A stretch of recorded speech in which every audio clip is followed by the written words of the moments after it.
Hello, I'm Rida Fakhri. Welcome to We the People, a new series which takes us across the United States of America to meet some of the people whose lives are being affected by the issues gripping this year's presidential election. In today's program, war is our focus. 5 years have passed since the United States invaded Iraq. The war has not only changed the political landscape of America, but it's also affected the psyche of an entire nation. Soldiers maimed for life, torture and other war crimes, an invasion based on faulty premises. Before the invasion, 70% of Americans supported the war. Today, nearly 70% oppose it. No one has felt this shift more deeply, more gravely than the soldiers sent to fight a war the majority of the American people now rejects. The Marines of Fox Company's 2nd Battalion were among the first troops to march into Iraq in 2003. Filmmaker Mike Seray, a former Marine, has followed the men of this unit over several tours of duty. Their personal stories offer a vivid account of how this war is affecting America and possibly the outcome of a bitterly contested U.S. presidential campaign. Hopefully it's the right size. I'm Mike Seray, and I was an embedded reporter for ABC News in Iraq and a Marine officer in the Vietnam War. Bye, Daddy. Bye, Daddy. The reality of going to war again in my lifetime set in on the flight to the Middle East on the same military charter airline that took me to Vietnam nearly 40 years earlier. And now we're in the no man's zone in between Kuwait and Iraq. We've not received any fire since we were south of the Kuwait border, when there were some signs of missile attacks and we had to don our gas mask. The unit I was embedded with, Fox Company's 2nd Battalion, 5th Marines, was one of the first ones into Iraq the night of the 2003 invasion, wearing full chemical suits.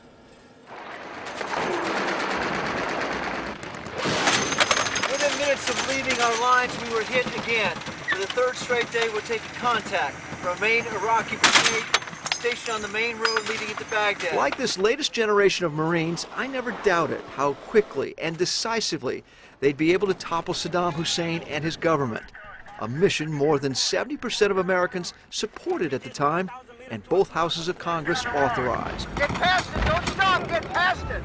Get past it! What always concerned me was how much the experience was likely to change this latest generation of Marines, those whose hearts have been touched by fire, as Oliver Wendell Holmes best described veterans of all wars. Octane's still breathing. They're trying to get him emergency evac right now. During my first tour of duty with Fox 25 in 2003, they experienced the full spectrum of war, from losing one of their leaders. Get in the head, Mike. Hopefully we get him back quick enough, he should make it. To being involved in a haunting civilian tragedy. You just got to try to do the right thing. That's all you can do, and not a good thing happening. Many Iraqis initially celebrated them as liberators. Their families and country welcomed them home as heroes. But the homecoming and good feelings in both countries were short-lived.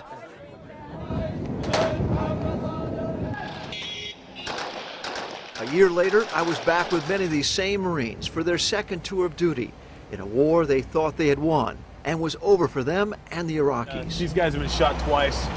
They've had two. Over the years, I've been able to share their personal highs. Make us the pride. Their incredible lows, and their efforts to restart their lives interrupted by war.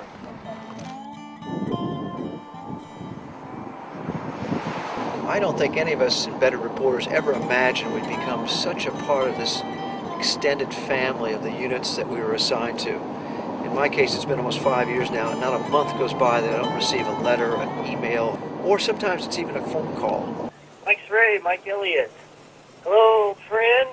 Yeah, tonight is the anniversary. 5 years ago today, we were there, you and me and everybody else, taking down Baghdad and all that. After all that has transpired in Iraq since, there has been a total reversal in American public opinion. In most polls, more than 70% of Americans now believe going to war was either a bad idea or are still unsure. So this war was unwise, which is why I opposed it in 2002. And that is why I will bring this war to an end in 2009. And I believe passionately that we should begin to bring our troops home. And that's why setting a date for withdrawal is waving the white flag. On the eve of the U.S. presidential election, I wanted to reconnect with some of the Marines I was with to get a better sense of how they and their feelings about the Iraq War might have changed from their experience. I tried to choose 3 very different Marines who might best reflect the full range of emotions of those directly involved in the war. I'm Josh Heisel. I was a corporal in the United States Marine Corps, Fox Company, 2nd Battalion, 5th Marines. We did 2 combat tours in Iraq. Now that I'm out, I'm a singer-songwriter, and I write a lot of songs about my experience over there. A box to fill a grave, the statues for the ones we couldn't save. This is our curse, this is our life. When I wrote songs before the Marine Corps, I wrote them about girlfriends and parties and in the Marine Corps and being in combat. You write songs about what your life is like and what you're living. The experiences you live, you write songs about. 6 miles to go, 10 miles in the wrong direction, so it's 30 or so. The first time I heard Josh Heisel perform was in a talent show in the middle of the Kuwait desert, the week before the invasion of Iraq. His original composition about wanting the war to start, so they could start the countdown for going home, hit a real chord with the rest of the Marines. Thanks a lot, Fox. Thanks everybody else.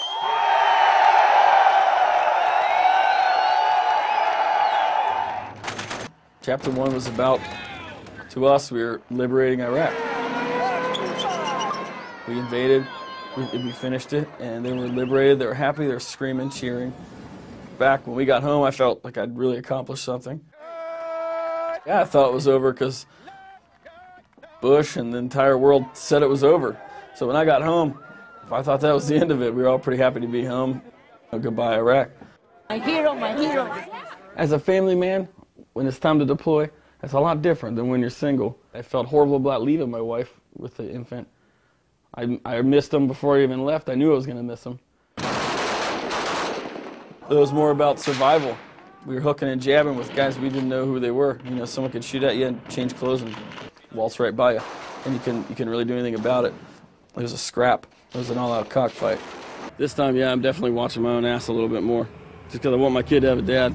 While I was with Josh and Fox 25 on their second tour of duty in 2004, it was a much different Iraq and different war. How many guys have been hit by an IED? IEDs, the improvised explosive devices, and unconventional warfare had turned their operations in Ramadi, the capital of the Sunni Triangle, into one of the most bitterly contested areas in all of Iraq. Started to feel bad about what I was doing. We bring violence into an area that there isn't violence. Not because we want to, but because that's when the enemy hits us. Bust the door in, wake the kids up, throw them all in the living room, grab the dad, take him away, blindfolded and cuffed. And you know we're letting him go in 2 days. So I kind of felt like I was messing with people's lives that I didn't need to be. Where is God? Where is God? Please, please, please. Second tour, when we got to Ramadi, things had changed for the Iraqis. You know, they were kind of tired of this occupation. They wanted to be, thanks for the liberation, but hey, let us be, let us enjoy it. And the mission became to hunt down and find these small cells of terrorists, and we really didn't get a whole lot done. Then when I left, 2 weeks later on the news, Ramadi's completely out of control again. Josh shared with me how he somewhat reluctantly turned down a 5-figure bonus to re-enlist in the Marines for a third tour to Iraq, mostly for family reasons, but also because of his growing disenchantment with the war. For once again I close my eyes and think about that crazy night. The night I lost a stomach for this fight. I'm not against war. It's necessary sometimes. I just don't think it's necessary now in Iraq. And how does your music address that? It just addresses the waste of times that we had over there and the missions that we were on that didn't accomplish anything, and all the friends we lost with no finish. And they're still dead, and the war's still going on.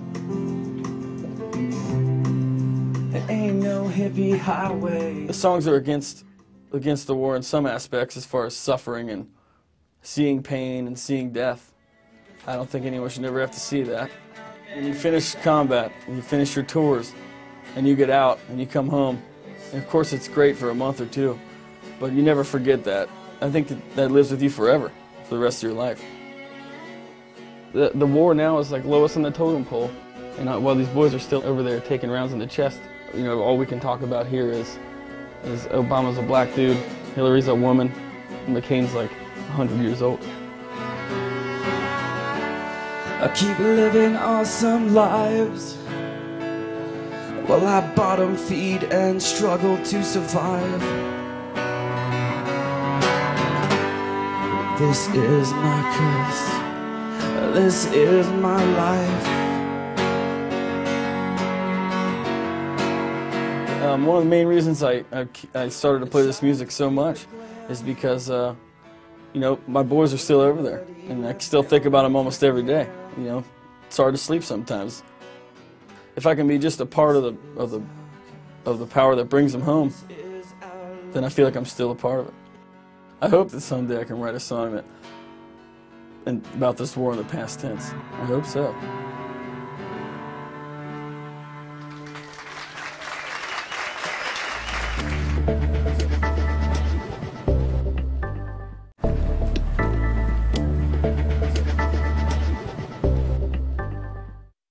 My name's Gunner Sergeant Jack Sigmund.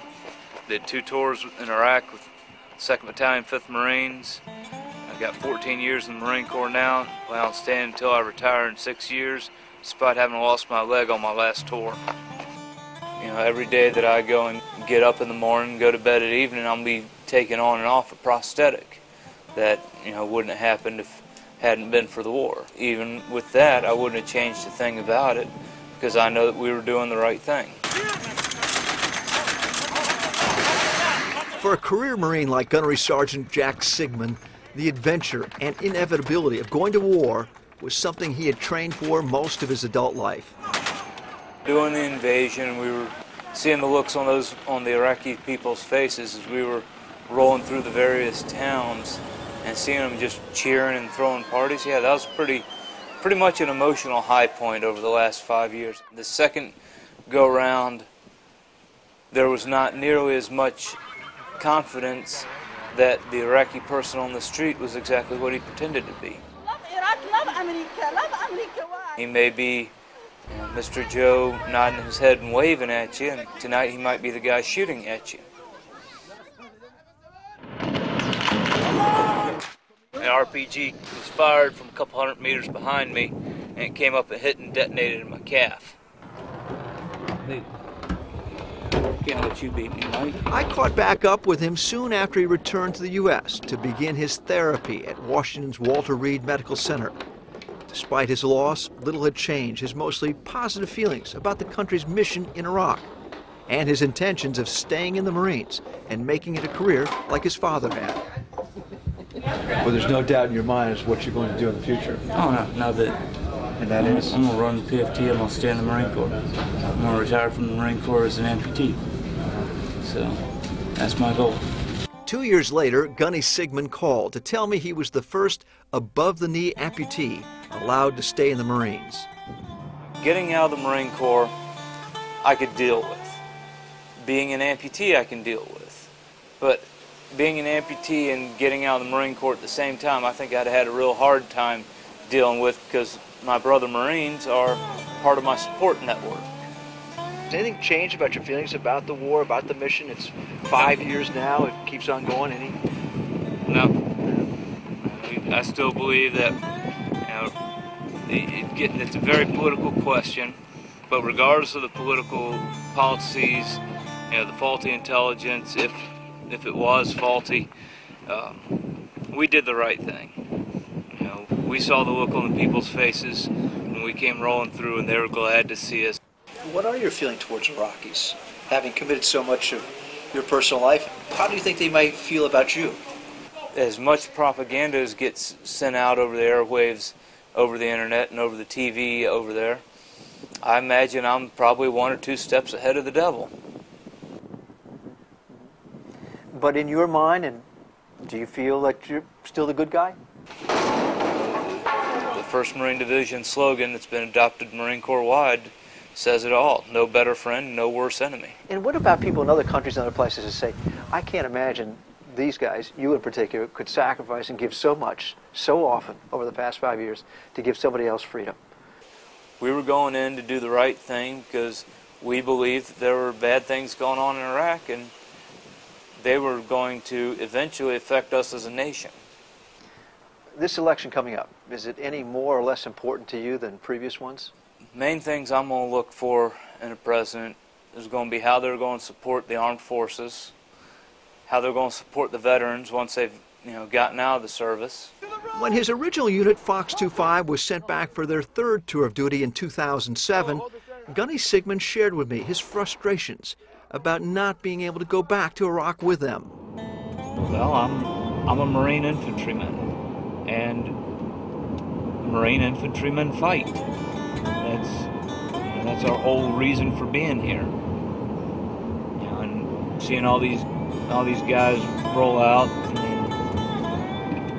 years younger than I am.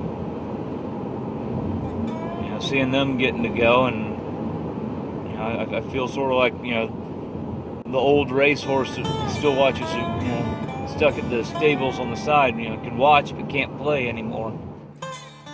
I'm Mike Elliot. 4 years ago, I was serving in the Marine Corps. I took part in the invasion of Iraq.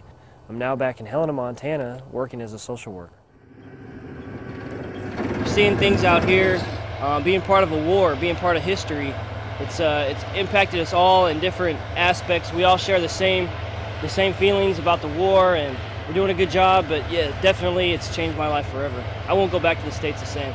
I was most interested in reconnecting with Corporal Michael Elliot, one of the more expressive and reflective of the Marines. I first discovered him in a foxhole, reading the pop psychology book, Don't Sweat the Small Stuff. Some of these chapters: make space in your heart for those really bad days. Trust your inner signals. Don't sweat the future. We all don't know what the future holds for us. Because, we're big bad Marines. We're not supposed to be reading little books like this. You look like you're in better shape than last time I saw you. Yeah. Look Things are going well. Look a little trimmer. Yeah, I cleaned up a little bit. Got a little older, I suppose, but life's good.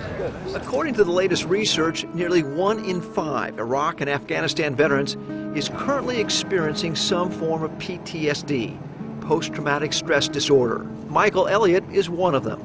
He shared with me how he hadn't been able to sleep through the night for nearly 3 years because of nightmares and anxiety. I hit rock bottom, got a DUI, drinking, quit my job that I had here, a little short-term job. I was just like, this is not me. Something is wrong. I need help. After diagnosed with PTSD and put on an 85% veterans disability, he initially was so reluctant to get treatment, he confessed to driving out to the VA hospital for nearly a year and sitting in the parking lot before mustering the courage to share his problems with professionals. Oh, hi, Mike. Dale, hi. Yeah, Good to see you. Thank you very much. It's a safe place. It's a place where people are actually here to help you, and a lot of the time out in the community, your family and things like that, you feel like you don't want to complain with your story or your issues to people, and people really don't want to listen. Post-traumatic stress is a normal reaction to an abnormal experience. While sorting through his war memorabilia in his garage, don't sweat the small stuff, Mike. This is what started the whole... He found the Don't Sweat the Small Stuff book that first attracted me to him and helped him and his squad get through some of the more difficult times. Well, there's a chapter in here that says, don't keep your pain a secret. The most painful memories are recorded in his diary. He started the day his first sergeant was killed on the final approach to Baghdad. We got a vehicle coming. We got a vehicle coming. We got a tracer. Later that same night, the unit was involved in a civilian tragedy at a checkpoint that claimed the lives of 10 civilians, 4 of them children. I started this journal April 4th, 2003. My thoughts and opinions are changing every day. Last night, a bus tried to breach our barricade, and we shot at the bus until it went off the road, killing almost everyone inside. When we move down the streets, we shoot at anything that moves. I even killed 3 people yesterday. I didn't see their weapons, and I didn't hesitate to look for them. We heard on the radio reconnaissance by fire, and that's exactly what we did. I know I'm not ready to see all the things that I've seen. I have a hard enough time writing all of these things down on this paper with this pen, and it's going to be hard stuff to think about when I get home. Unable to sleep through the night, Michael got a job working the night shift at a foster home for abused children. They too have a tough time making it through the night and dealing with their demons. They've seen some of the same things that I've seen. Maybe they haven't been in combat or witnessed some of those type situations, but they have had family violence and things like that that have really traumatized them. And having my own personal trauma, I can then, treat them and they can understand where I've been, and I can understand them and be more effective in their treatment. Like, some people had harder times than others. Like Michael sometimes has a little bit harder time than I do. J.C. Carpenter was in the same unit with Michael. Neither of them say they have much interest in the upcoming election or debate over troop withdrawals. It seems like a lot of work just to pull everybody out and hand it back over. So really, to me, with what their opinion on it or not really doesn't matter to me. Yeah, it's hard because I just want to control, whoever gets elected. I'm still going to keep doing what I do and just kind of take care of my family and my friends. The only thing Michael Elliot is concerned about this fall is getting married. I've seen how, tragic things can be in a war city and how life can just quickly fade in an instant. And I realize the importance of relationships and family. I'm really at a place right now where I am at peace with where I'm at, and I remember thinking I'll never be able to overcome the things that I've had to deal with, and I'm slowly but surely I keep proving to myself that I can. But is there ever a time when the war is completely out of your mind? Can you go a day or a week without thinking about it? I think about it daily. I probably always will. I do try to stay away from the news and the media clips about it because it still touches home for me, and it's still going on. The war is still going on over there, and it's still going on in my own life. It's really difficult for me to follow and want to stay in touch with what's going on because it just brings up too much, and I'll lose focus of what I'm really trying to do here.